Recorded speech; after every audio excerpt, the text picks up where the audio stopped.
Tenemos el agrado de contar con la presencia del doctor Antonio Caponeto, quien abordará el tema el orden de la institución familiar. Lo acompaña como moderadora la doctora Teresita del Castillo de Sáenz, directora de la primaria particular Antonio Caso de la Universidad Autónoma de Guadalajara.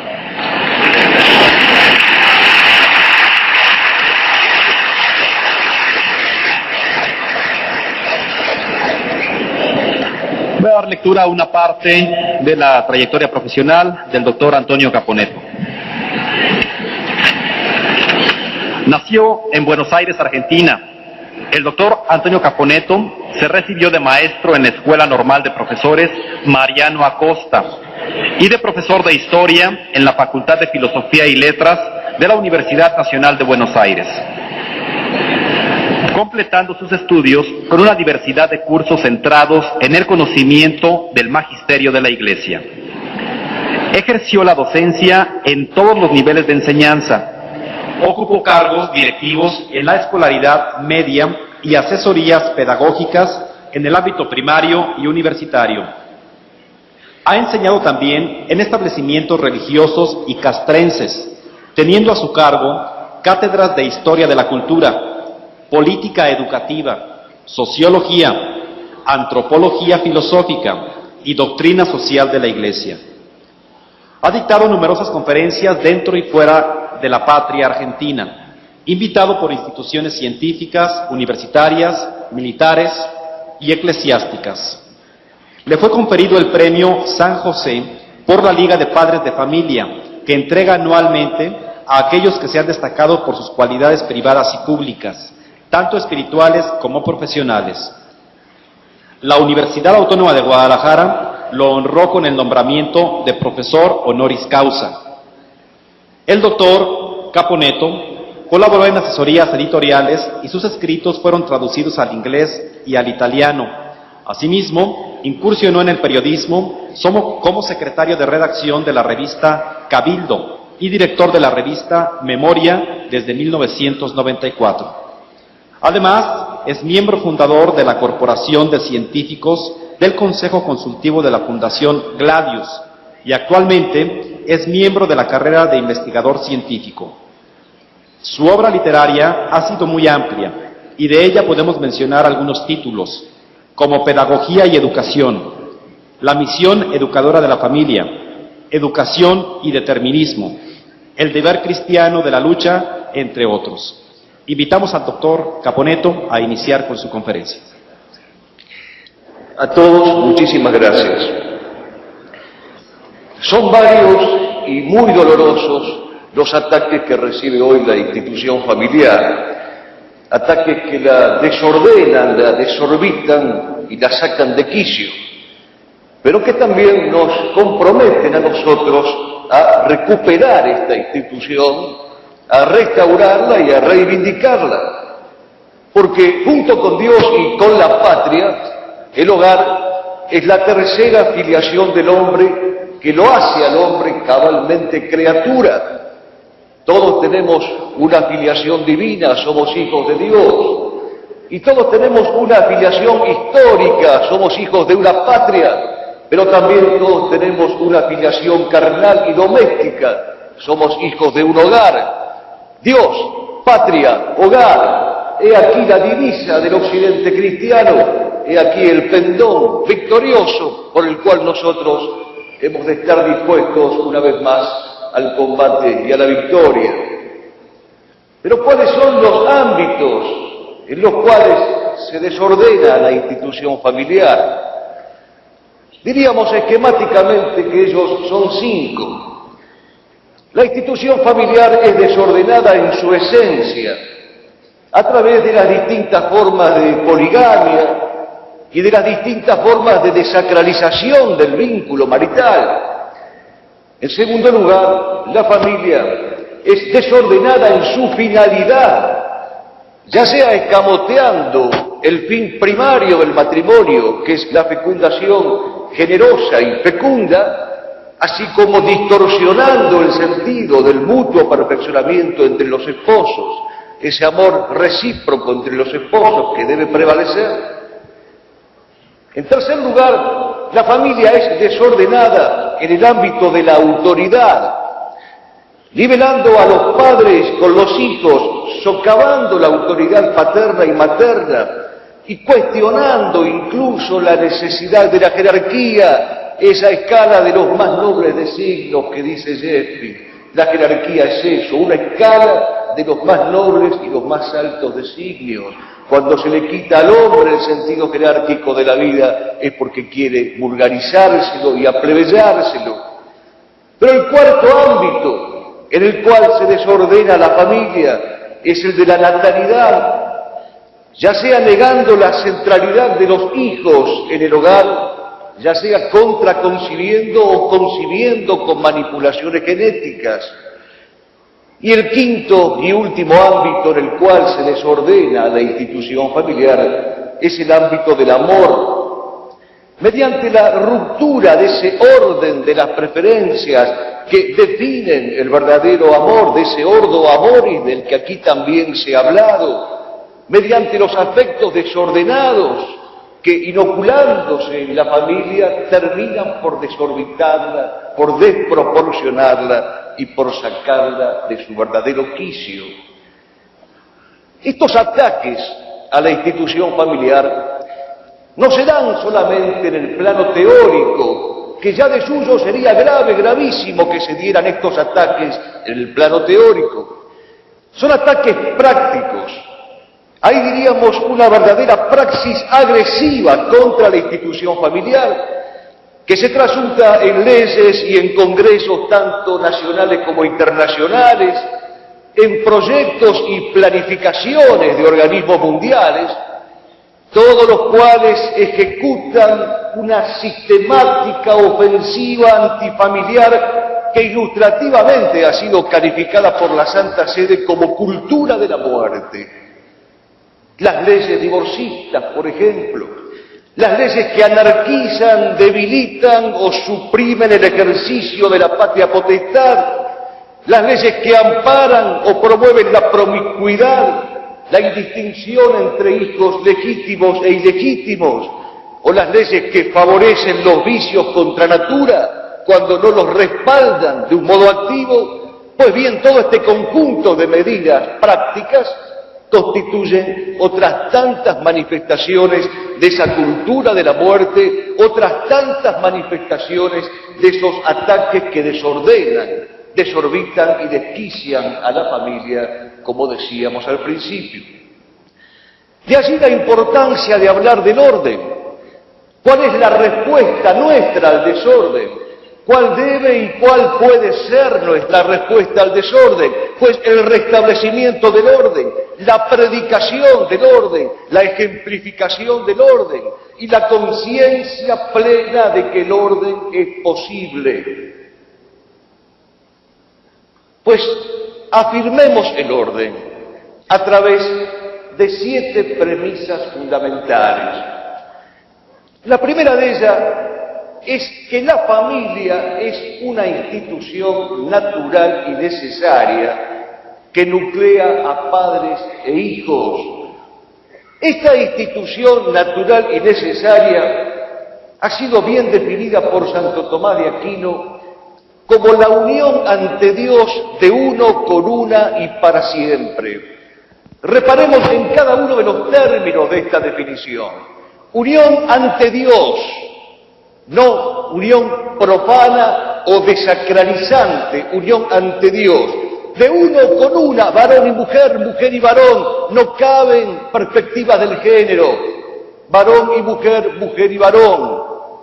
Unión ante Dios de uno con una y para siempre. No es una unión pasajera, furtiva, circunstancial, es una unión perdurable, que mira y que apunta hacia la eternidad. Pero este nucleamiento esencial no excluye a los parientes. La idea del parentesco también debe ser reconsiderada y retomada en nuestros días, pues se la ha abandonado.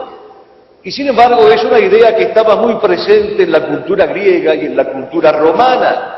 Incluso el derecho romano todavía guarda como tesoro la figura de la agnación, la preocupación jurídica por los parientes.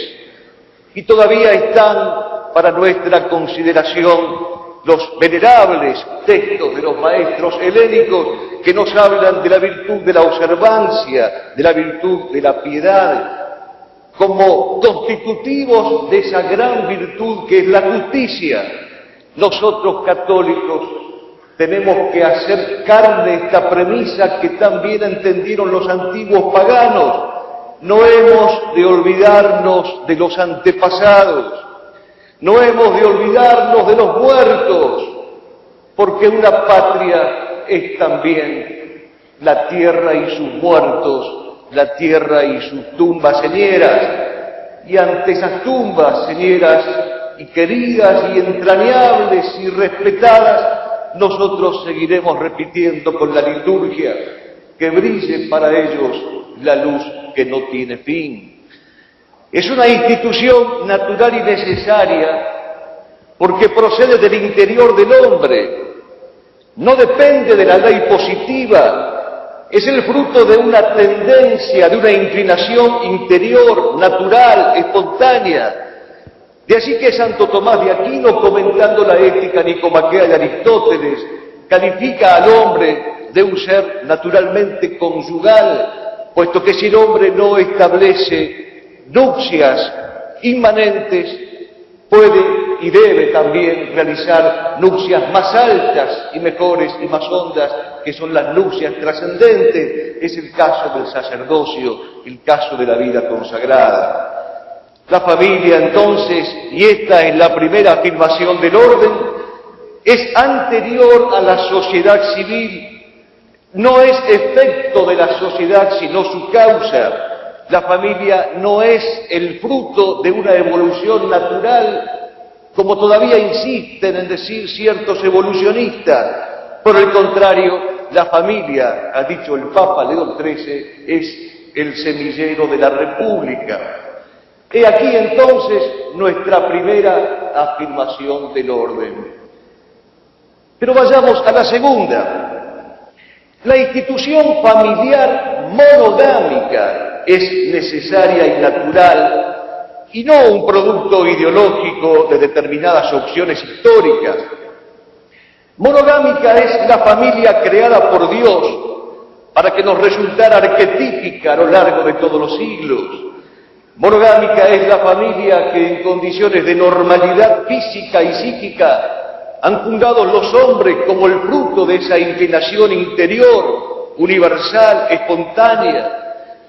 Monogámica es la familia que se exalta como prevalente en las grandes civilizaciones occidentales, como lo ha demostrado, entre otros, Justel de Coulanges en su clásica obra, La ciudad antigua.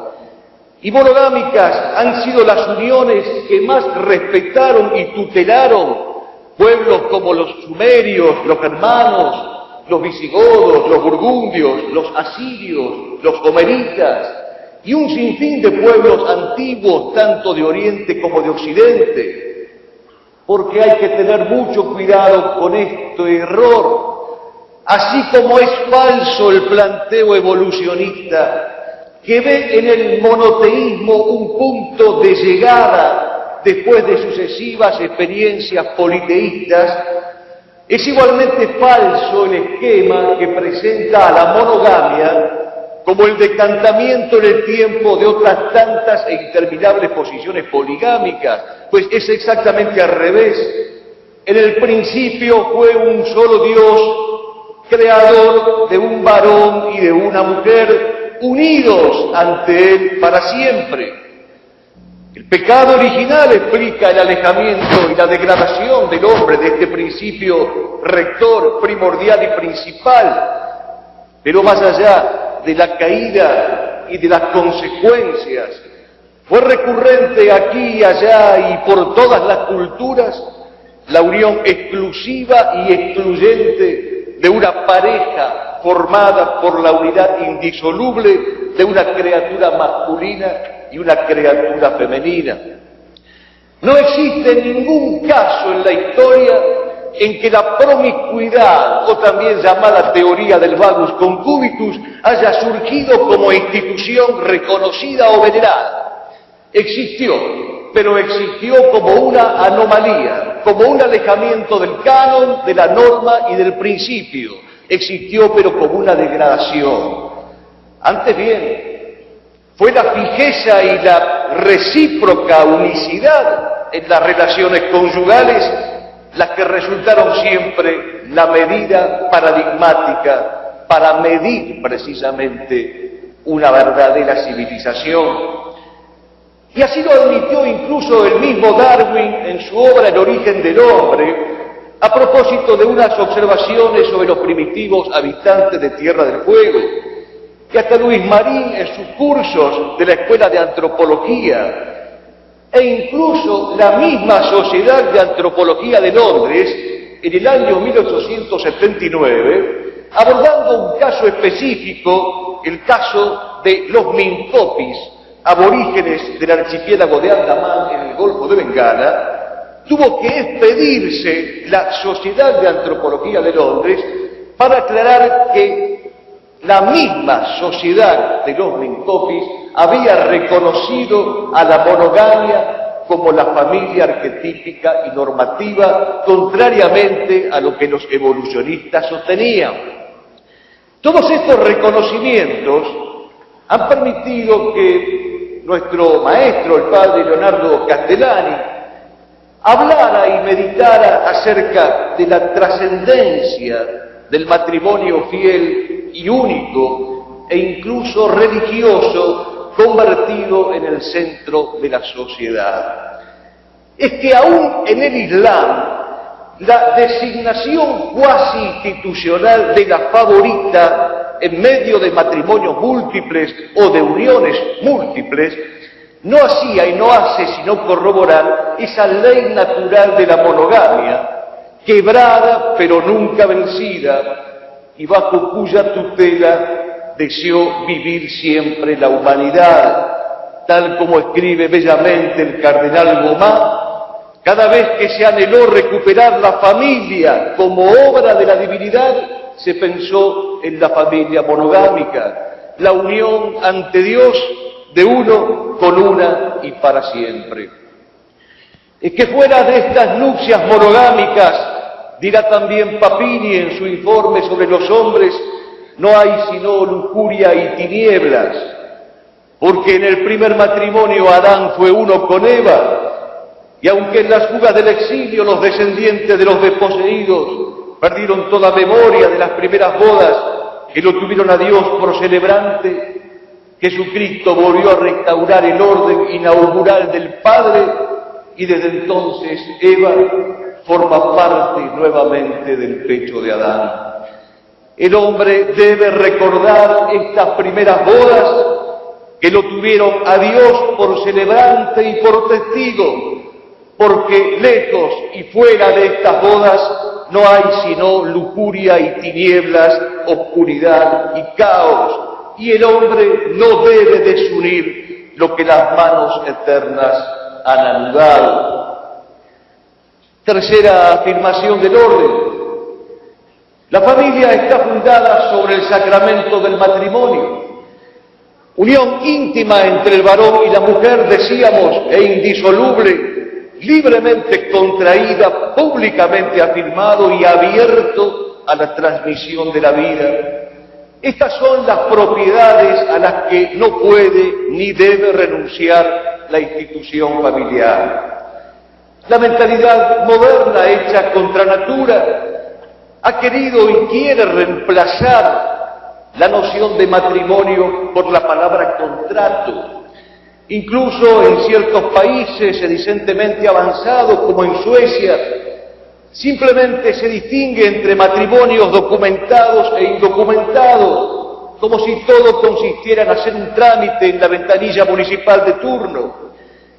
Y sin embargo, este error grave, gravísimo, puede llegar a contener un vestigio del orden, porque es cierto que en el matrimonio se establece un vínculo contractual analogable al contrato de adhesión que reconocen las legislaciones civiles, Pero a diferencia de los contratos puramente naturales o humanos, este contrato matrimonial no se puede revocar. No puede llamarse matrimonio, ha dicho el Papa Juan Pablo II, a los contratos meramente naturales.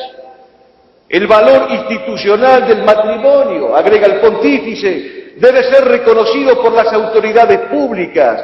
La situación de las parejas no casadas no debe ponerse al mismo nivel que el matrimonio debidamente contraído. El Concilio de Trento nos había enseñado algo que también hoy debemos recordar al respecto. El matrimonio, dice el Concilio, está dotado de grandes y divinos bienes, de tal suerte que está incluido verdadera y propiamente entre las demás formas sacramentales de la Iglesia Católica.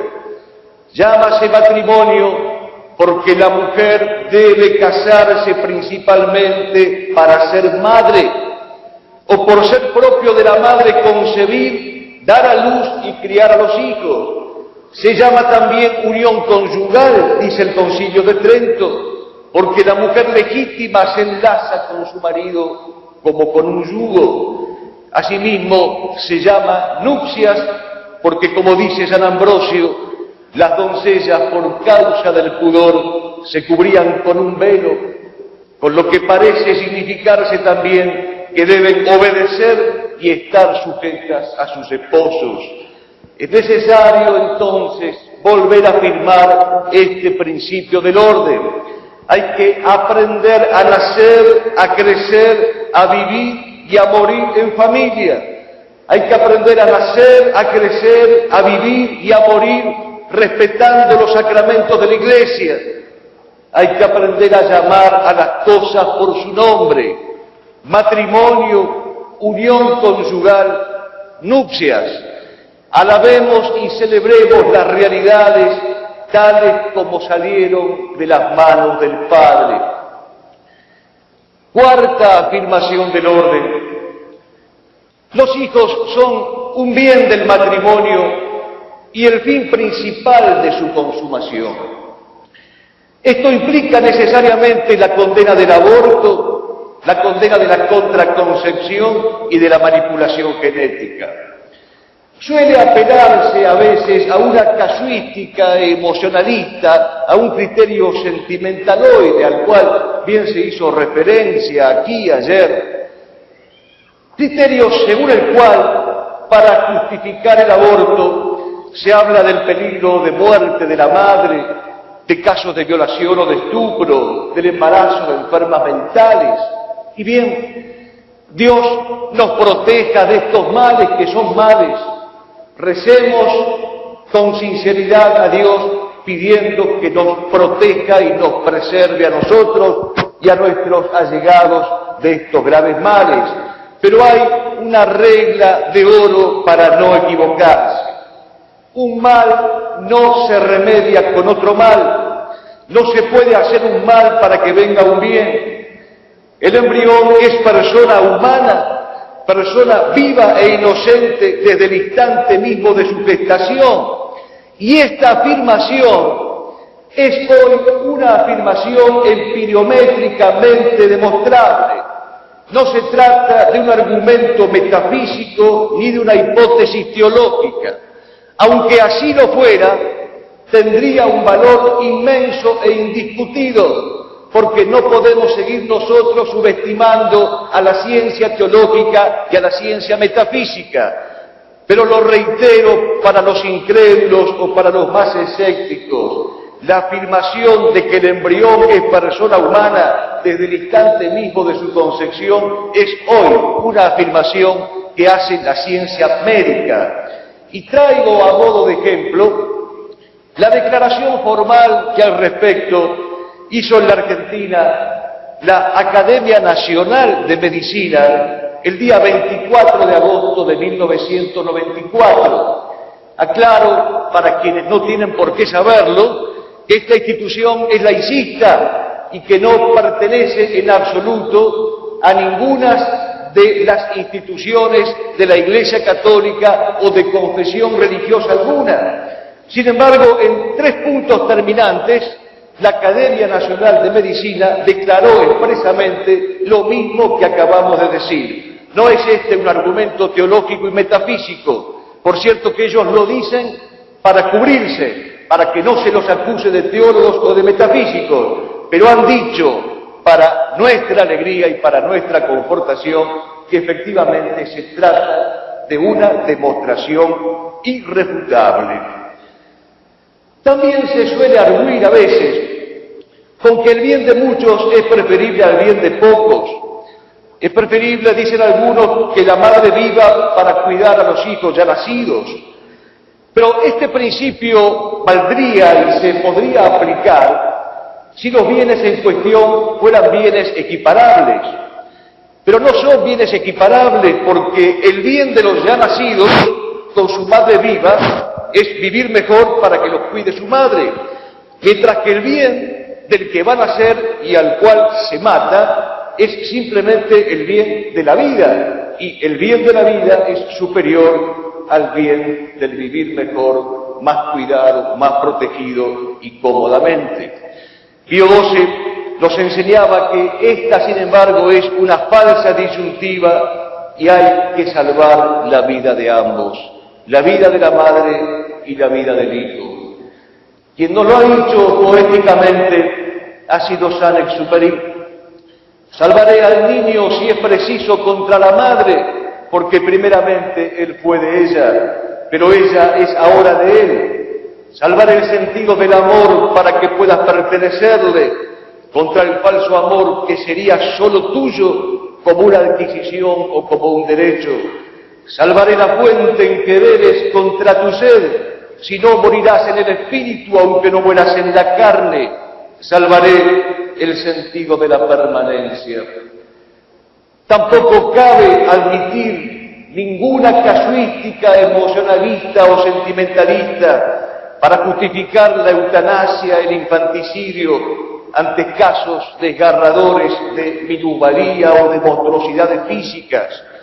También aquí le pedimos al Señor que nos ampare y que nos proteja, que nunca nos toque tener que pasar por semejante cruz y por semejante prueba, pero si nos llegara a tocar esta cruz, este dolor y esta prueba, sepamos que el dolor tiene un sentido, que la cruz tiene un valor, que no nos es lícito huir cobardemente del dolor, lo que sí nos es lícito es clavarle a la cruz que nos toca nuestro Señor Jesucristo.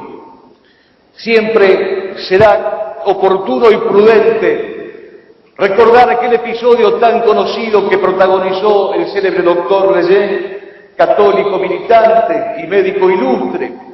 Dialogaba este científico con muchos especialistas en el tema del aborto, y entonces él pidió la palabra y con toda sencillez le dijo a esos hombres de presunta ciencia, fabuladores indoctos en realidad: señores, ustedes que son abortistas, permítanme que les ponga este caso para que después opinen sobre él. Es un caso médico, padre sifilítico, madre tuberculosa. De los 4 hijos que ya han tenido, el mayor nació ciego, el segundo murió al nacer, el tercero sordomudo y el cuarto tuberculoso. La madre está embarazada nuevamente. ¿Qué me aconsejan ustedes? Y como los judíos en el primer Viernes Santo de la historia, todos esos médicos gritaron, pues, que aborten, que lo maten, que lo crucifiquen. Y entonces dijo triunfante y victorioso el doctor Lejeune: pues señores, les pido un minuto de oración silenciosa, acabáis de matar a Beethoven. Beethoven era precisamente este caso histórico y real que él ponía a nuestra consideración. En cuanto a los adelantos científicos en materia genética, también hay una regla de oro que no debe desconocerse, y aparece en la instrucción sobre el respeto de la vida humana naciente y la dignidad de la procreación, que este es el título del documento emitido en 1987 por la Congregación para la Doctrina de la Fe. Dice este documento: todo aquello que sirva para mejorar lo natural afectado por las consecuencias del pecado original, se ha de alentar, pero todo aquello que so pretexto de mejorar socava el orden natural mismo, eso debe ser rechazado. Y respecto de la clonación humana, problema sobre el cual también nos habló ayer magníficamente el doctor del Castillo, quiero traer a colación simplemente un documento de la Pontificia Academia para la Vida del año 1997 y que se llama Reflexiones sobre la clonación.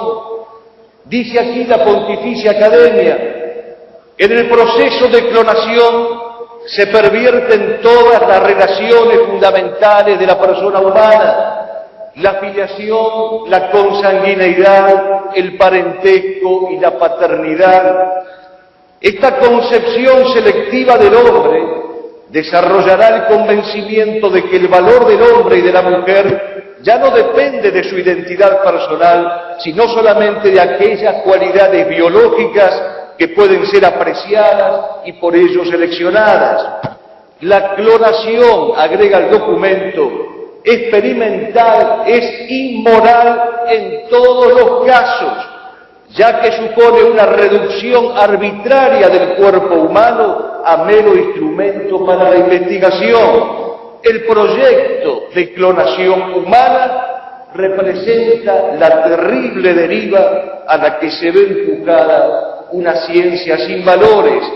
La clonación, termina diciendo este documento de la Pontificia Academia, corre el riesgo de convertirse en la parodia trágica de la omnipotencia de Dios. Parodia trágica de la omnipotencia de Dios. Pero si todas estas enseñanzas pudieran parecerles a algunos demasiado teóricas o especulativas, ante dramas concretos tan difíciles de sobrellevar, la historia reciente nos ha proporcionado ejemplos notablemente aleccionadores. El caso de Jana Beneta Moller, en el año 1962, mujer llamada con justicia Madre Bravura, Madre Valentía, y beatificada por el actual Sumo Pontífice. Era esta una mujer muy hermosa y de profesión médica. Ella conocía perfectamente los secretos de la ciencia médica. Estaba embarazada de su cuarto hijo cuando supo que si nacía ella iba a morir. Jamás pensó en abortar. Dio a luz a su hija y 6 días después falleció repitiendo esta ejaculatoria: Jesús, te amo. Algunos podrían haber razonado que el bien de muchos es preferible al bien de pocos, que hubiera sido mejor que la madre viviera para cuidar a los hijos ya nacidos, pero este modo de razonar y de discurrir no satisfacía el alma de esta mujer heroica, no satisfacía el alma de Jana, un alma profundamente católica. Y la imagen de su hija, Jana Emanuela, la niña nacida gracias al sacrificio de esta madre Valentía, la imagen de esta niña ya mujer asistiendo con su padre y con sus hermanos a la ceremonia de beatificación de su propia madre, es un símbolo vivo de ese ordo amoris, una prueba diáfana del valor sobrenatural de la abnegación cristiana. Otro caso igualmente ejemplar y reciente es el de Carla Levati de Argendi, muerta a los 28 años en su ciudad de Bérgamo, el día 27 de enero del año 1993. Ejemplos recientes, como verán los jóvenes. Los médicos le aconsejaron a Carla un aborto para operarla de un cáncer de útero que la consumía. Llegó al parto en estado de coma después de meses de grandes y terribles sufrimientos físicos, soportados para evitar que los fármacos que podían calmarle el dolor dañaran al hijo que llevaba en su seno. La criatura fue bautizada por deseo expreso de su madre en la pequeña iglesia de la Virgen de Roveri, donde ella misma había sido bautizada y donde ella misma había contraído el sacramento del matrimonio. Y se sabe que el esposo de esta humilde mujer, un modesto albañil, llevó un diario íntimo con los hechos de su esposa, negada y sacrificada hasta la muerte. Y en este diario hay una frase que así dice: gracias, Carla, por haberme convertido en un hombre. Como ven, hay hechos, situaciones y protagonistas que no permiten dudar acerca de la posibilidad del orden y del bien. El 30 de junio de 1993, y deliberadamente estoy poniendo ejemplos cercanos a nosotros en el tiempo, el doctor Osvaldo Artaza, médico cirujano chileno residente en Santiago, fue reporteado ante la inminencia de una resonante intervención quirúrgica a su cargo en el Hospital Infantil Luis Calvo Maquena. Se trataba de separar a dos hermanos siameses cuyos corazones e hígados estaban unidos en una sola masa. Interrogado este médico por los periodistas que lo acorralaban sobre cuál de los niños se iba a escoger para salvarle la vida, este sensato médico dio una respuesta antológica, una verdadera afirmación del orden. Dijo así: dejamos la elección a Dios. El día anterior a la operación asistiremos con todo nuestro equipo a una misa pidiendo por la vida de estos niños. Nuestros pueblos son muy creyentes, vienen de una fe muy antigua, de las enseñanzas de las profecías, herencias de nuestra madre España. Por eso esperamos confiados que Dios complete su obra según su voluntad. Modelo de ciencia y de ética, de fe y de razón armónicamente coordinadas, de confianza en las propias fuerzas y a la vez de abandono en la divina providencia, este médico se nos presenta también como la respuesta del orden. Algo ha querido decirnos Dios con estos ejemplos heroicos cuyas crónicas hemos extraído de los mismos periódicos y que por su hermosa y cristiana grandeza parecen brotados, parecen surgidos de algún códice medieval. Afirmemos entonces orgullosamente una vez más este principio del orden. El quinto principio de los 7 que nos hemos propuesto desarrollar es que la familia se sostiene sobre el principio de la patria potestad. Dice Santo Tomás: el padre carnal es principio de la generación, alimentación y educación y de todo cuanto se refiere al perfeccionamiento de la vida. No es la suma potestad que concebían los paganos con derechos y privilegios que incluían hasta la venta, la muerte o la extinción de la prole. No es nada de eso. No se confundan ni permitan que se los confundan. No es la potestad tampoco de los modernos estados ateos, dueños sin límites de los bienes y de las personas. Nada de esto.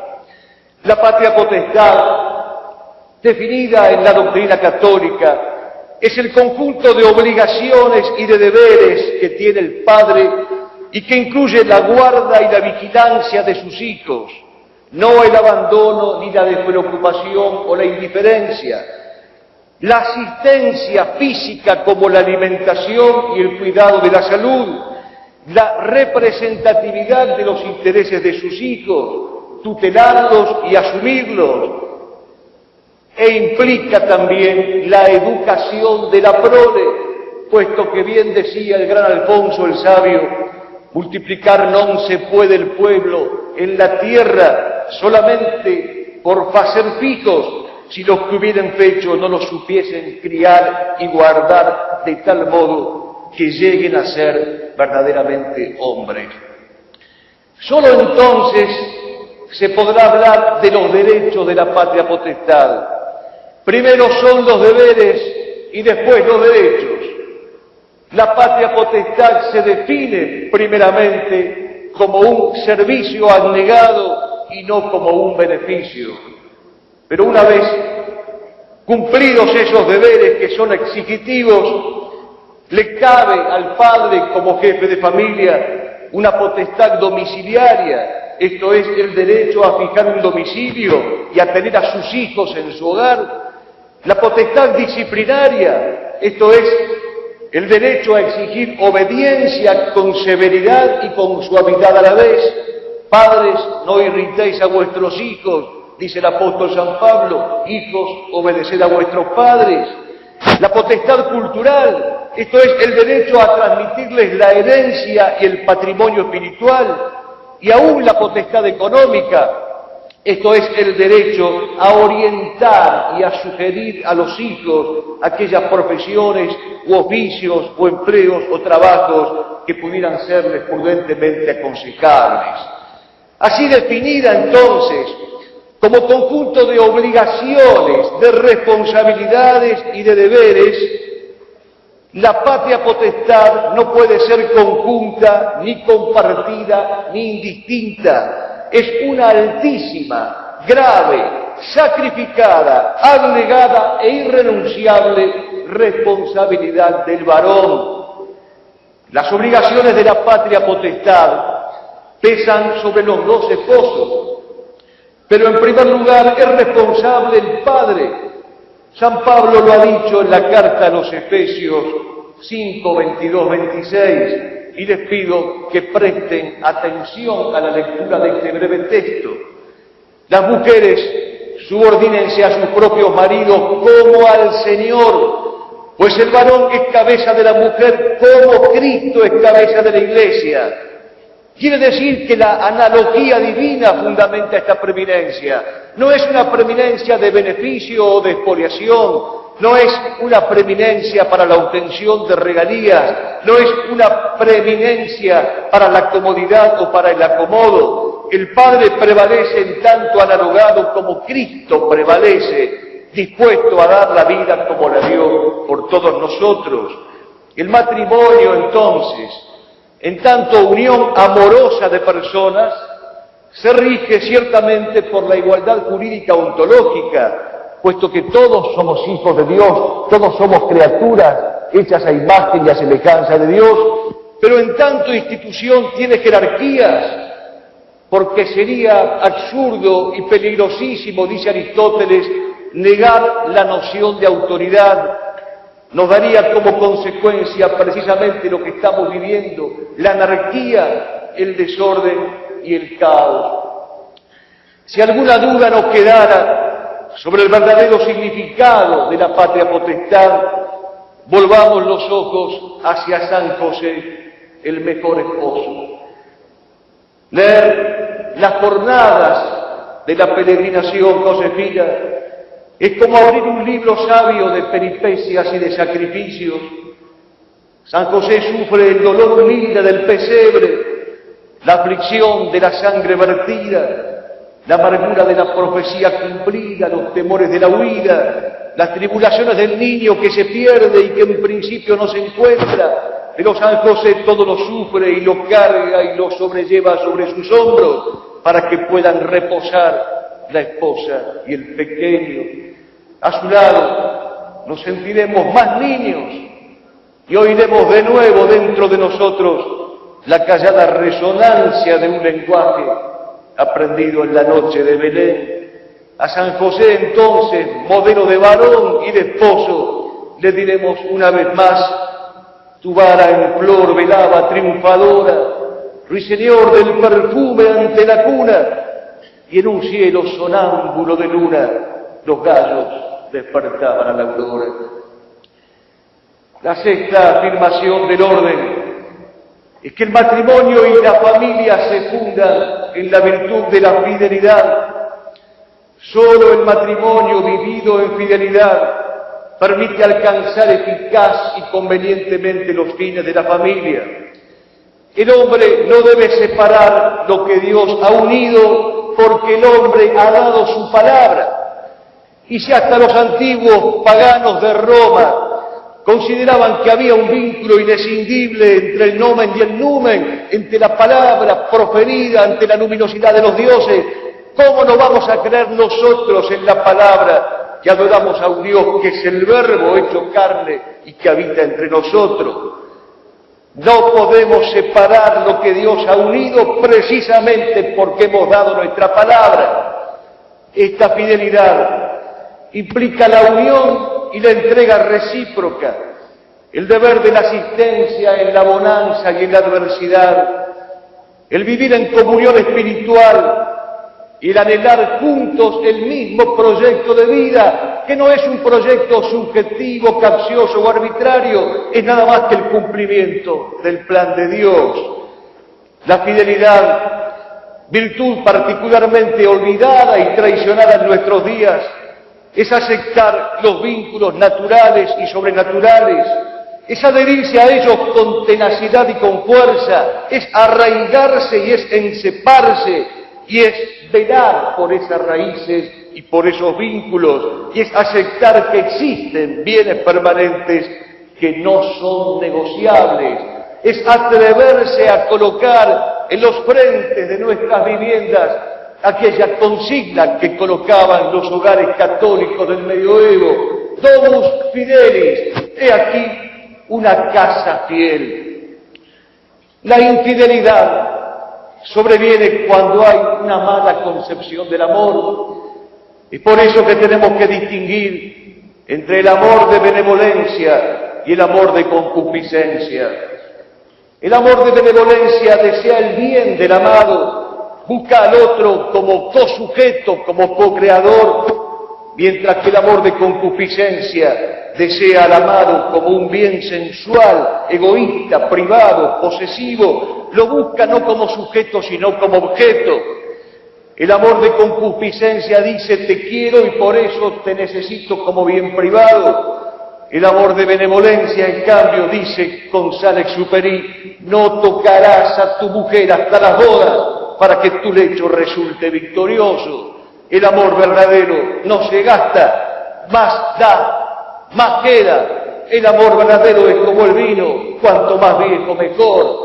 Con orgullo entonces han de volver los esposos a decirles a sus esposas aquello que decía de la suya don Pedro Salinas: andando de tu mano qué fácil es la cima, alto se está contigo, tú me elevas sin nada, tan solo con vivir y dejar que te viva.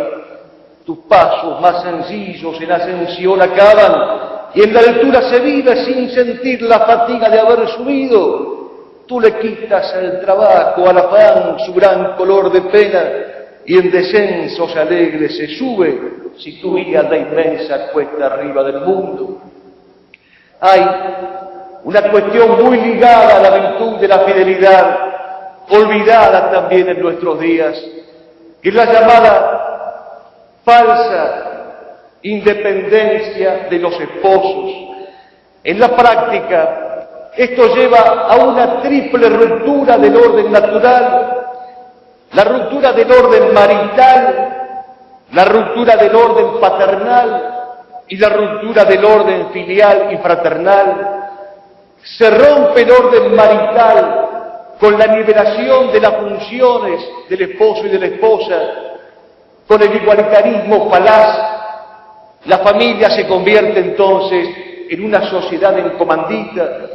Se rompe el orden paternal cuando se libera a los hijos con los padres y cuando se reduce la paternidad a una cuestión meramente biológica, cuando se considera al embarazo como una enfermedad o al hijo como un estorbo, y se rompe el orden filial y fraternal cuando los hijos rechazan a los padres, a los hermanos, a los abuelos, a los parientes, cuando esta independencia ética, jurídica y cultural se vuelve desarraigo.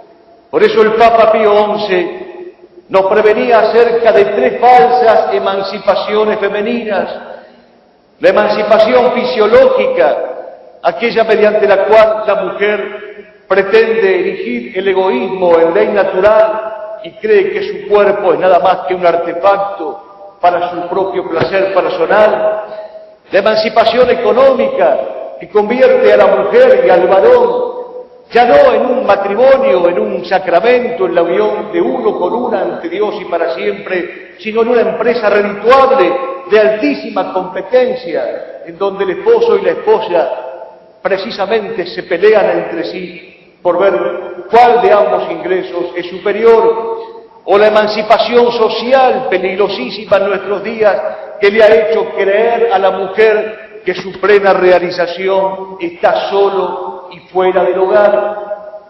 Y bien, esposa y esposo, varón y mujer, tienen que volver a afianzar sus respectivas identidades y especificidades como adecuado antídoto contra lo que el Papa Pío XI llamaba hermafroditismo social. Pero por lo mismo es preciso que vuelvan a aprender a caminar juntos en esa irrepetible tarea de construir un hogar católico. Adam Wayne, aquel personaje chestertoniano del Napoleón de Notting Hill, una de las novelas de Chesterton, tenía buenas palabras para explicar este misterio. Decía este personaje chestertoniano: Notting Hill es una elevación o prominencia de la tierra en la cual los hombres han construido casas para vivir, en las cuales han nacido, se han enamorado, han rezado, se han casado y han muerto. ¿Por qué de considerar absurdo esta tierra? Es tiempo entonces de hallar nuevamente a través de la familia esas tierras prominentes sobre las cuales construir hogares para vivir y morir con dignidad. Es tiempo de recuperar a partir de la familia el valor de la aldea, de la comarca, del terruño natal. Es tiempo de volver los ojos a María Santísima, Virgo Fidelis, Turris Davidica, Turris Eburnia la llaman las letanías, Torre de David, Torre de Marfil, las únicas torres que no podrán ser destruidas porque no están edificadas en la usura, ni en la codicia, ni en la contranatura, sino en el amor mariano a estas tierras bendecidas por la emperatriz de América.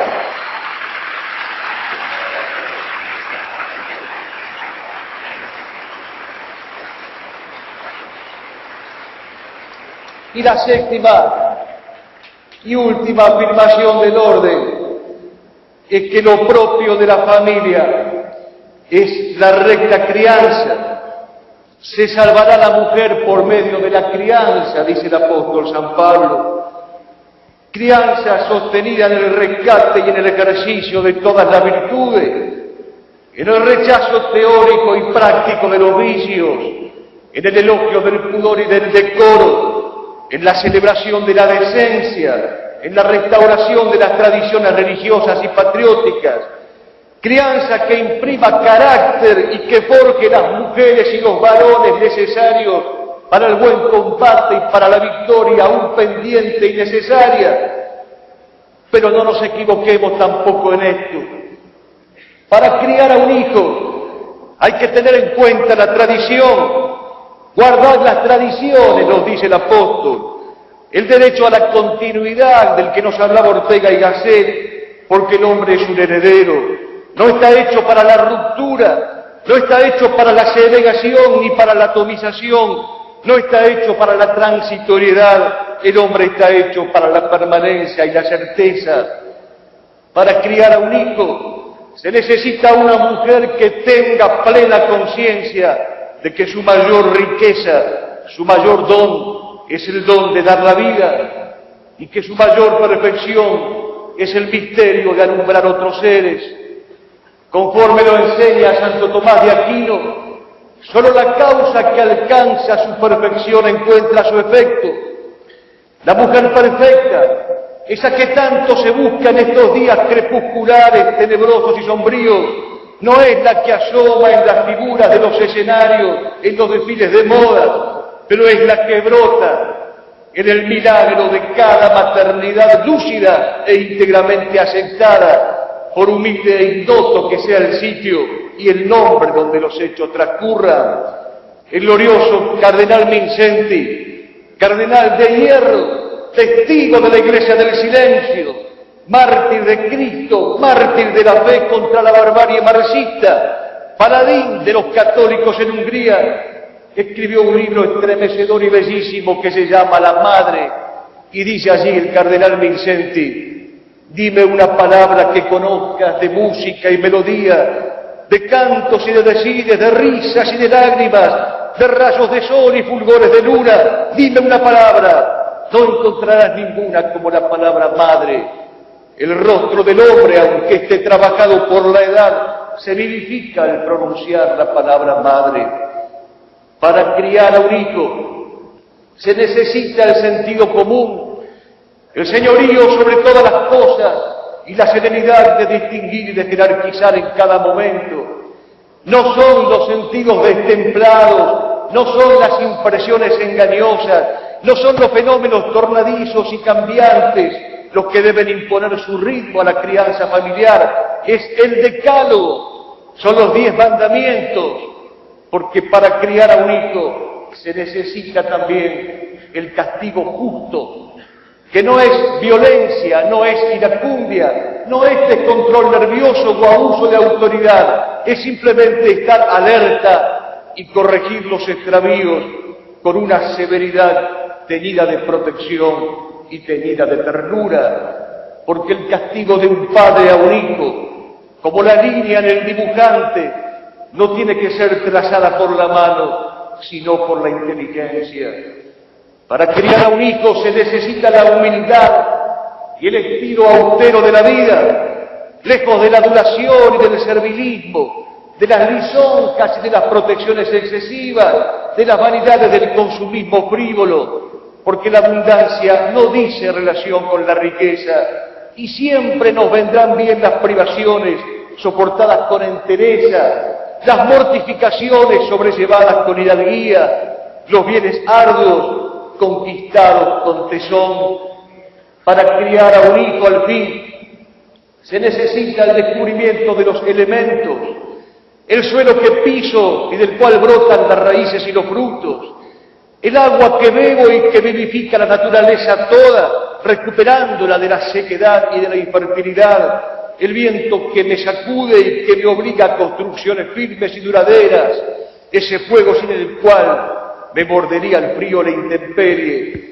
No son ni deben ser descubrimientos virtuales o multimediáticos, deben ser descubrimientos reales, vívidos, por aquello que decía Claudel: el que ha mordido la tierra lleva siempre el sabor de la tierra entre sus labios. Y bien, ¿qué ejemplo poner de familia que reúna estos 7 principios de reconstitución del orden? ¿Qué paradigma, qué arquetipo hogareño presentar a nuestra contemplación en este día? La historia y el santoral nos proporcionan ejemplos abundantes, pero he querido escoger uno entre tantos.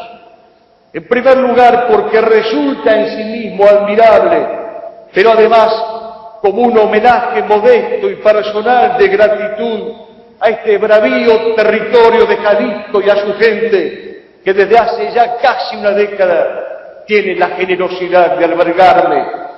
Y el ejemplo que quiero poner es el de la familia Vargas González, hogar de abolengo católico, de esposos fieles, de prole fecunda, siguiendo las nobles enseñanzas del maestro Anacleto González Flores.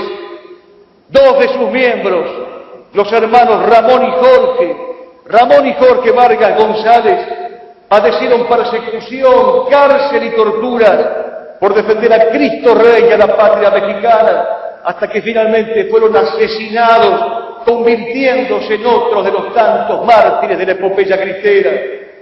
Pero iba con ellos un tercer hermano, Florentino, a quienes cariñosamente en el ámbito doméstico llamaban Chicho. Florentino sobrevivió. ¿Y cuál fue la reacción de la madre, doña Elvira, cuando recibió los cadáveres torturados y acribillados de sus 2 hijos? Su reacción no fue la furia, ni la protesta, ni el resentimiento. Acuérdate, le dijo a su hermana Clara, que nuestra misión como madres es llevar a los hijos al cielo. ¿Y qué otra reacción no menos admirable tuvo cuando vio aparecer vivo, ileso, a su hijo Florentino? ¿Acaso su reacción fue el alborozo, el desahogo, la posesión egoísta o afectuosa? Pues nada de eso. Para nuestro asombro y admiración, La reacción de la madre fue la de retarlo cariñosamente. Lo llamó al orden. Chito le dijo, ¿qué hubo en ti que no le agradó a Dios para que no murieras? Ay, hijo mío, qué cerca estuvo de ti la corona del martirio. Debe ser más bueno para merecerla. Yo veo en esta mujer, yo veo en doña Elvira, que así se llamaba, un arquetipo de madre, de católica y de patriota, de preferencia del reino de Dios y de su justicia, arquetipo de esa mujer fuerte que elogia las Sagradas Escrituras, el que la haya habrá hallado un tesoro. Pero le faltaba conocer la noticia al padre, que volvía a su casa desde aquí, desde Guadalajara. Don Antonio Vargas, que así se llamaba el padre, se encontró con una multitud que velaba a sus hijos en su propia casa. Imagínense la escena, un padre que llega del trabajo sin saber que se encontrará con el cadáver de dos de sus hijos. ¿Cómo reaccionó este hombre? Pues tuvo la reacción de un varón cabal. Ahora sé que no es el pésame lo que deben darme, dijo, sino felicitarme porque tengo la dicha de tener dos hijos mártires. A todos entonces les digo que no nos engañe, que no nos seduzca el desorden, que no quieran imponernos los falsos modelos de la modernidad, anticristianos y extranjeros, que nadie se confunda ni se dé por vencido en esta lucha por la verdad, el bien y la belleza. A los jóvenes y adultos se los pido, seamos capaces de edificar hogares como este cuyo encomio acabamos de hacer, hogares que puedan decir desafiantes como los juglares medievales, sepa el moro y el judío y el inglés que anda en la mar, que María es concebida sin pecado original. Entonces, a pesar de los pesares, de las persecuciones, de la soledad, de las tribulaciones, serán realidad una vez más las palabras del Evangelio. Y cayeron las lluvias, y los ríos salieron de cauce, y soplaron los vientos, y dieron con ímpetu contra la casa, pero la casa no fue destruida, porque estaba edificada sobre piedra. Aceptemos todos este desafío, respondamos a las ideologías perversas con la fuerza de la honestidad, y entonces se nos aplicará también a nosotros aquel poema compuesto para los mártires cristeros. Hace mucho que peleas tremolando una bandera, cuyo escudo es una fragua, cuyo escudo es una hoguera, cuyo escudo es una imagen del Sagrado Corazón, y peleando como un héroe has vencido donde quiera cuantas frentes se inclinaron ante el Cristo Redentor. Ahora somos el ejército de tus briosos guerreros, que sabrán morir contigo, que contigo marcharán. Cuando clamen a la lucha los clarines vociferos, formaremos tu vanguardia, oh valiente capitán. Y por eso en este día, al venir a saludarte, nuestra ofrenda no es de flores, nuestra ofrenda es más sagrada. Te venimos a jurar que contigo lucharemos y que al pie de tu estandarte, o la muerte o la victoria, tus soldados ganarán. Repitámoslo con las mejores palabras, con las palabras de Anacleto González Flores. Oíd las Américas este santo grito: ¡Dios no muere! ¡Viva Cristo Rey!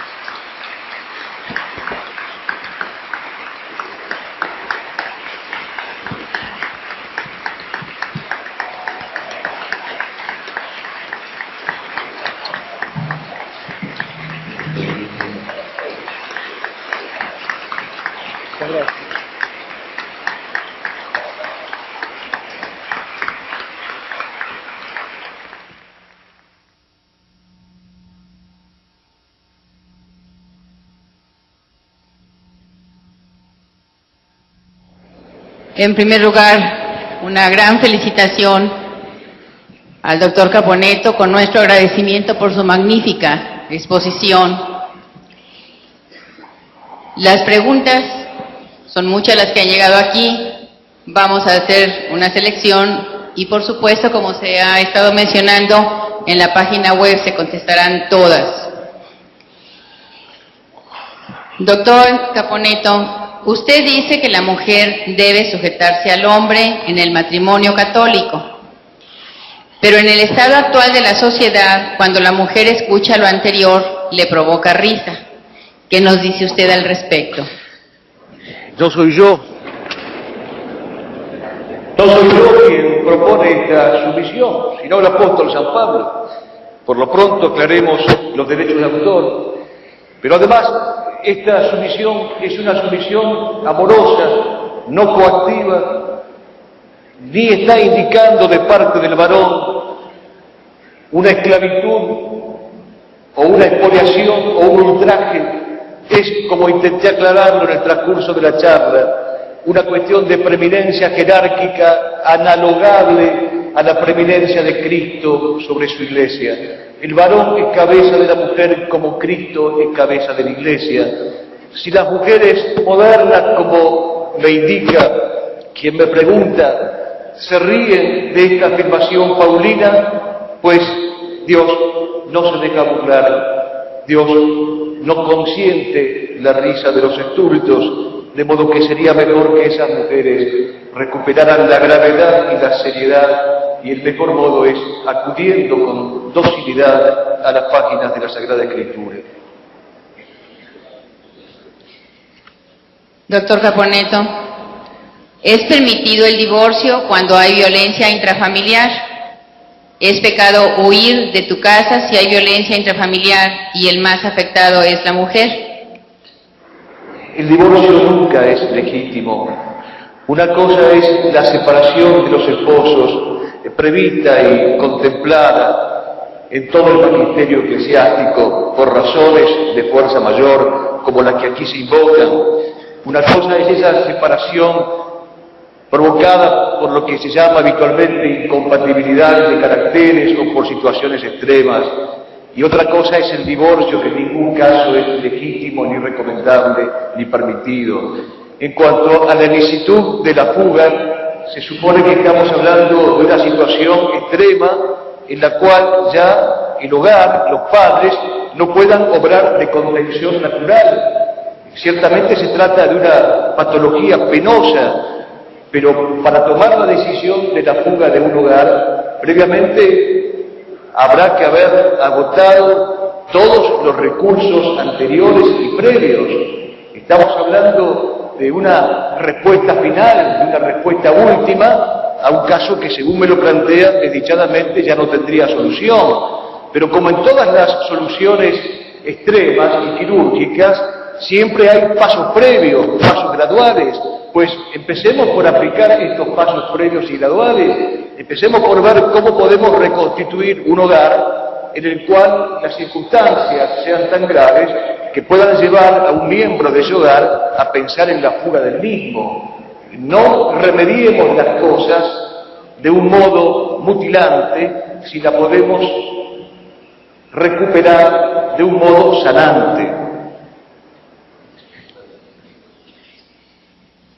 ¿A qué se debe que existen parejas que, aunque no están casados por la Iglesia, vive bien su amor de pareja y muchas veces mejor que las que están casadas por la Iglesia? Es una afirmación de principios que no me consta. Yo no tengo el parejómetro o el amorómetro, no sé medir el amor de las parejas ilícitamente constituidas de aquellas furtivas y clandestinas, no lo podemos afirmar. Simplemente hemos de decir, citando a un poeta argentino, Juan Luis Gallardo, que detesto el reemplazo de palabras tan viejas como es concubinato por vivir en pareja. Hay que volver a lo arquetípico, no a lo patológico ni a lo anómalo. Lo arquetípico, lo paradigmático es este amor que hemos tratado de definir en esta plática, esta unión de uno con una ante Dios y para siempre. Si después se dan casos anómalos, si se dan casos que escapan al canon y al modelo, pues la caridad indica que hemos de tratar de acercarnos a ellos uno a uno y ver el modo de regenerarlos y de reconstituirlos. Pero no hagamos una petición de principios, No digamos a priori que el amor de la pareja de amantes es mejor o superior que el amor de la pareja matrimonial sacramentalmente constituida, porque esto es justamente lo que quiere el mundo moderno, ganar la guerra semántica, adulterarnos el sentido de los términos y hacernos sentir vergüenza de utilizar las palabras correctas. La palabra correcta es sacramento del matrimonio. ¿Qué nos aconsejaría si al salir de esas conferencias continuamos unidos con mujeres divorciadas o las mujeres siguen tomando anticonceptivos? ¿Qué nos diría? Salvando las distancias, que son insalvables, aquello que ha dicho Jesucristo, vete y no peques más. El consejo que puede dar cualquier bautizado y cualquier creyente es el consejo de la búsqueda de la virtud. Es el consejo de la búsqueda del bien y de la verdad. Aún con lo difícil que esto significa en los días que estamos viviendo. Pero no puedo sino aconsejar la virtud, no puedo sino aconsejar el alejamiento del pecado. Lo aconsejo y me lo aconsejo. A todos nos corresponde vivir virtuosamente, puesto que la felicidad está en la virtud. ¿Cómo salvar al hogar cuando el padre no ha sabido ganarse la patria potestad por no cumplir con sus obligaciones como tal? Es otra de las anomalías que se presentan. Yo he advertido en el conjunto de preguntas que se plantean, y no es un reproche, simplemente es una observación o una reflexión analítica, he advertido un común denominador, si me permiten que lo diga públicamente, y es una cierta urgencia, una cierta perentoriedad o una cierta premura por encontrar la receta, por encontrar el cómo. Pues hay preguntas que no pueden ser respondidas como se responden las fórmulas alimenticias para la confección de un pastel. Hay preguntas que por su naturaleza metafísica, precisamente, se responden desde los principios y se busca la aplicación de los mismos. Pero no soliciten ustedes un recetario con ingredientes, porque al drama de tener una pregunta metafísica, a veces difícil de responder, le agregarán el drama de equivocar el criterio de la respuesta. No puedo yo a la pregunta por el ser responder con ingredientes o con componentes matemáticos. Hecha esta aclaración o hecha esta salvedad, para esta pregunta o para otras por el estilo, tengo que dar la misma respuesta, que es la respuesta desde los principios. Hemos de procurar ser virtuosos.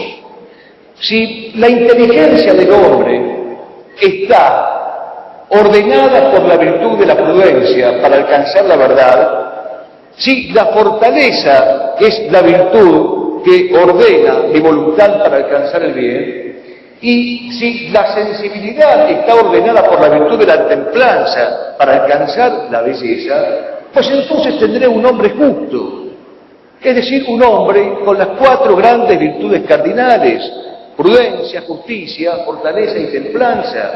Y me apresuro a responder alguna próxima pregunta. ¿Y cómo se hace para ser virtuoso? Pues repitiendo actos buenos. La virtud consiste en repetir actos buenos, no mecánicamente, sino con el compromiso de nuestra inteligencia y de nuestra voluntad. Alguna vez he puesto, para que se entendiera esto, un ejemplo anecdótico tomado de don Miguel de Unamuno. El día aquel en que don Miguel de Unamuno entró a la Universidad de Salamanca y al mendigo que habitualmente le pedía una limosna se la arrojó de mala manera, de mala forma. Y el mendigo lo corrió, lo alcanzó y se la devolvió. Y don Miguel, sorprendido por ese gesto inusual, tuvo que escuchar que el mendigo le dijera: Señor, en mi hambre mando yo. Como diciéndole: vea usted, hoy me ha dado esta limosna de muy mala gana. Si el mendigo hubiese estudiado metafísica, que no le correspondía, le hubiese hecho esta distinción entre el hábito y el habitus. Entonces, quiero decirles con esto que la única forma de salir de estos problemas que ustedes nos plantean no es a través de un recetario, sino a través de la virtud, a través de las virtudes. Y para ser virtuosos tenemos que portarnos bien, tenemos que repetir actos buenos, con el compromiso de nuestra inteligencia, de nuestra voluntad y de nuestro corazón.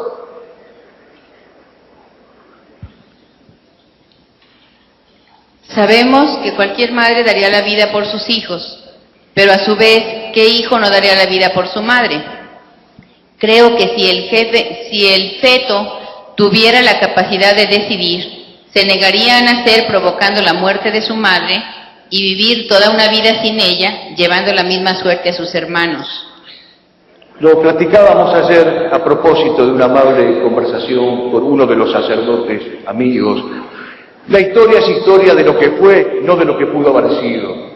Conocemos casos que hoy están en los altares de madres que se han sacrificado para donar la vida de sus hijos. No sabemos cuál es el pensamiento del feto en el momento límite de la eventual muerte de su madre. Entonces, aferrémonos a la realidad, a las esencias, aferrémonos a las cosas tal como las cosas son y somos capaces de descubrirlas y de contemplarlas. Y esa realidad nos dice que aún en ese dolor inmenso de una madre de dar la vida para que su hijo nazca, hay un gozo y una alegría infinita. Por eso Chesterton dice que no es igual la algarabía del pagano que la alegría del cristiano. La alegría del cristiano es recóndita, la algarabía del pagano es bulliciosa y estrepitosa. Lo que bien conocemos es esa alegría recóndita de estas madres que se han sacrificado por amor a sus hijos. Y lo que sí les recomiendo al respecto, y lo he visto expuesto en estos días en el foro, es la lectura de un libro ejemplar de Hugo Boss, la autobiografía del hijito que no nació. Porque en esa recreación bellísima, plástica y magnífica que ha hecho Hugo Boss, lo que sí vemos no es al hijito por nacer que sufre por la pérdida de su madre, sino el hijito que sufre porque no tendrá el don de la vida y porque en el instante mismo en que lo asesinan nadie se acuerda de bautizarlo. Él le reza a su ángel, dialoga con su ángel, platica con su ángel y le pide por favor que lo lleve al limbo. Esto es lo mejor que se ha recreado al respecto sobre la vida intrauterina de lo que sería una petición o un deseo o un anhelo de ese feto que late en el vientre materno. Esta no es una pregunta, es un recado para el doctor Caponetto. Doctor Antonio Caponetto, muchas felicidades. Ha tocado hasta lo más profundo de nuestro ser. Y estas lágrimas son de sanar todos los errores que hemos cometido como hijos, como madres. Que Dios lo bendiga. Personas como ustedes son las que necesita el mundo y nosotros los jóvenes mucho más. Son los héroes que necesita el mundo y que exige Dios. Felicidades, que Dios lo bendiga hoy y siempre. Señora Marisela González Martínez, 33 años, 3 hijos, separada y con mucha fe en Cristo Jesús. ¡Viva Cristo Rey!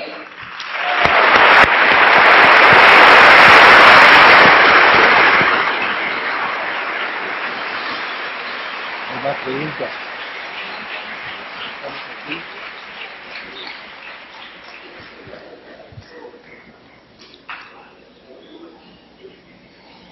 Doctor Caponetto, ¿en qué momento se puede anular un matrimonio por la Iglesia? ¿O es que por algún motivo no hubo matrimonio? Hay aquí entre nosotros un canonista que va a hablar, que es el padre Luis González Guerrico, y él podrá responder con más autoridad que yo en la pregunta. Pero sí, ciertamente la Iglesia contempla algunos casos en los cuales el matrimonio puede darse por nulificado, por no contraído, por no consumado, como por ejemplo el caso de impotencia del esposo o la negación sistemática y formal de la mujer a engendrar hijos. Pero insisto, este es un tema que podrá abordar con más autoridad que yo el padre Luis. La clonación utilizada con el fin único de clonar órganos para pacientes que los necesitan para poder sobrevivir, ¿está condenada al igual que la clonación de humanos? He leído el documento de la Pontificia Academia en el que se dice taxativamente que toda clonación es pecaminosa e ilícita.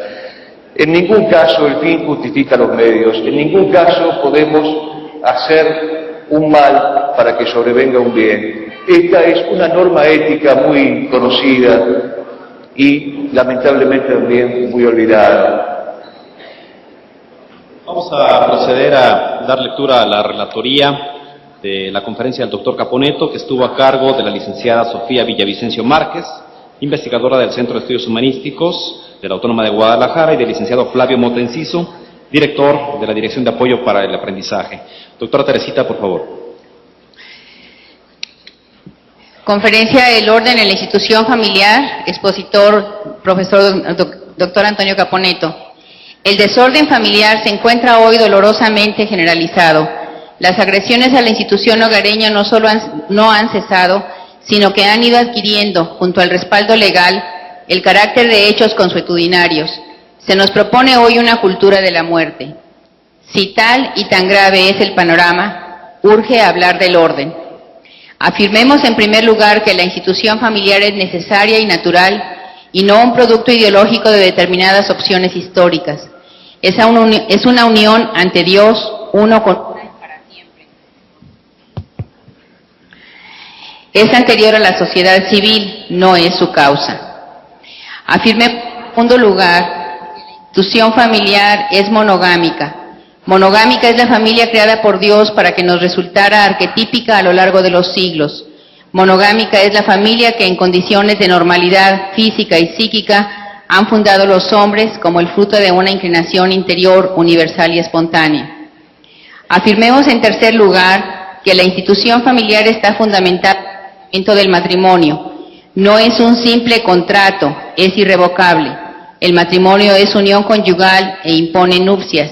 Hay que aprender a nacer, crecer, vivir y morir en familia. Afirmemos en cuarto lugar que si los hijos son el gran bien del matrimonio, siempre será poco insistir en las condenas al aborto, porque siempre será repudiable el asesinato de una persona inocente. Suele apelarse a cierta casuística emocionalista para justificar el aborto, como el peligro de muerte de la mujer encinta, la violación, el embarazo de enfermos mentales, o la conveniencia de cuidar a los niños ya vivos ante disyuntivas fatales para la madre en el momento del alumbramiento. El magisterio de la Iglesia ha sabido dar respuesta a tan delicados y desgarradores casos, guiado siempre por el principio de que un mal no se remedia con otro mal. No es admisible, en nombre de la razón humana, ejercitar una ciencia de espaldas a toda noción moral. Lo decimos ante el incremento desorbitado de la llamada ingeniería genética, y que resulta en la práctica una aborrecible manipulación, justificada muchas veces en nombre del socorro humanitario que podría prestarse a algunos matrimonios con problemas de fertilidad. Son suficientemente claras sobre el particular las palabras escritas en 1987 por la Congregación para la Doctrina de la Fe. Todo aquello que sirva para mejorar lo natural, afectado por las consecuencias del pecado original, se ha de alentar, pero todo aquello que sobre pretexto de mejorar socave el orden natural mismo debe ser rechazado. La clonación, dice la Santa Sede, es una parodia trágica de la omnipotencia de Dios. Afirmemos en quinto lugar el principio de la patria potestad como un conjunto de obligaciones que tiene el padre sobre los hijos. Se define como un servicio abnegado y no como un beneficio. Aclaremos enseguida que el mismo solo se entiende rectamente a la luz del texto paulino, en el que se especifica que el varón es cabeza de la mujer como Cristo es cabeza de la Iglesia. La responsabilidad pesa sobre ambos esposos, pero el esposo debe asumir la autoridad. Afirmemos en sexto lugar que la familia y el matrimonio se fundan en la fidelidad. Es unión y entrega recíproca. Es aceptar vínculos naturales y sobrenaturales. La llamada independencia de los cónyuges es otro eufemismo para disminuir la grave pérdida de la virtud de la fidelidad, porque nuestra época, asignada por la transitoriedad y el primado de lo fugaz y volátil, no admite la existencia de vínculos indisolubles y constantes ni el coraje de sostenerse leal aún en la adversidad. Es preciso que los cónyuges vuelvan a aprender a caminar juntos en la irrepetible tarea de construir un hogar. Afirmemos en séptimo lugar que es necesario insistir en el papel capital que desempeña la recta crianza, sostenida en el rescate y en el ejercicio de todas las virtudes, en el rechazo teórico y práctico de los vicios, en el elogio del pudor y del decoro, en la celebración de la decencia, en la restauración de las tradiciones religiosas y patrióticas.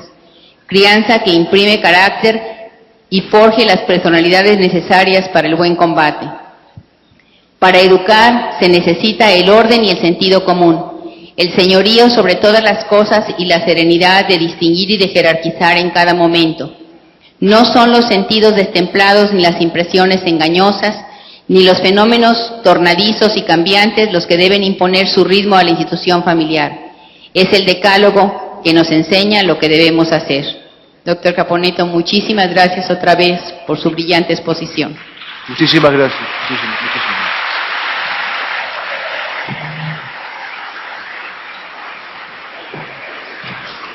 Pedimos la presencia del ingeniero Enrique Asensio para entregar un reconocimiento.